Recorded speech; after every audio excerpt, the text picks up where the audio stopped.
Tony Daunt is with us right now on our AT&T line, the executive director of the Michigan Freedom Fund. And he says, on one hand, she might be pumping sunshine at you, and on the other hand, she may be keeping you in the dark. Do I have that right, Tony? Yes, that's pretty much sums it up nicely. And it's easy to put out a statement, release a little bit of information about how much money you made, and try to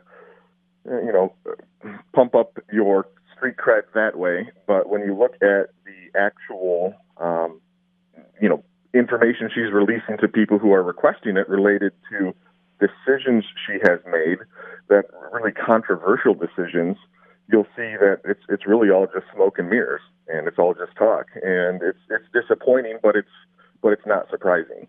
What is she not doing that you'd like her to do?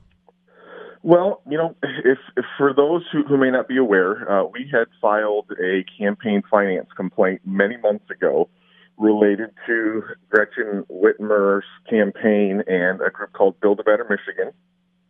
They spent a couple $1 million illegally in the campaign for governor.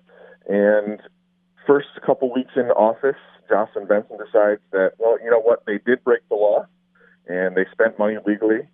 They illegally coordinated, but she only fined them $37,000. And that's, less than 2% of the money they spent illegally. And so we wanted to know, why was this decision made? So we filed a FOIA request. And after waiting a couple weeks beyond the deadline, we received information back that was, redacted or denied numerous parts of what we had asked for. And it's unacceptable for somebody who claims to be all about transparency to deny many of the things we're asking for, claiming that, well, we want to protect the ability for our staff to have conversations that the public doesn't get to hear about.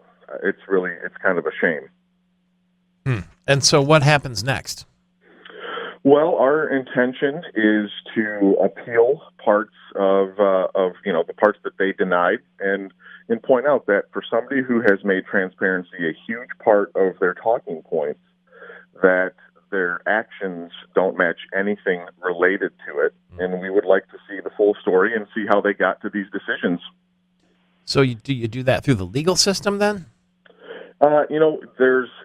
Unfortunately, those types of things often do lead to, the courts in trying to get public officials to open up their records to the people.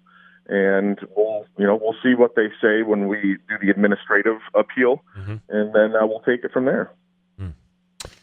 It's interesting. Front Lines of Freedom is what you can get from the Michigan Freedom Fund, and if you read it, you'll find out some surprising things about state government, some things about elective politics, and what goes on around the state here. Are you? What was your reaction to the 45-cent gas tax?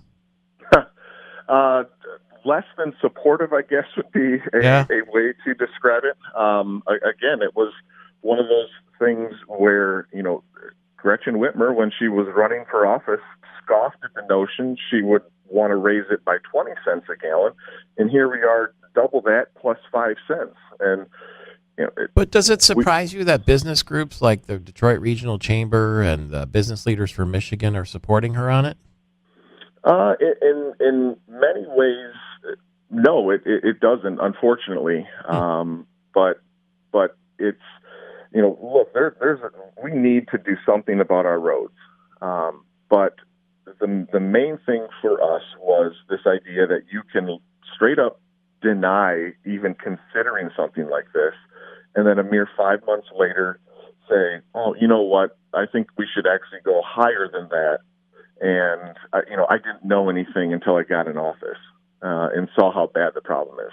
That's bupkis, because you make roads your key priority for 18 months running for office, there's a problem.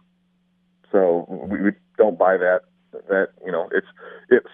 it was politically untenable to talk about raising taxes that much, so she didn't want to talk about it.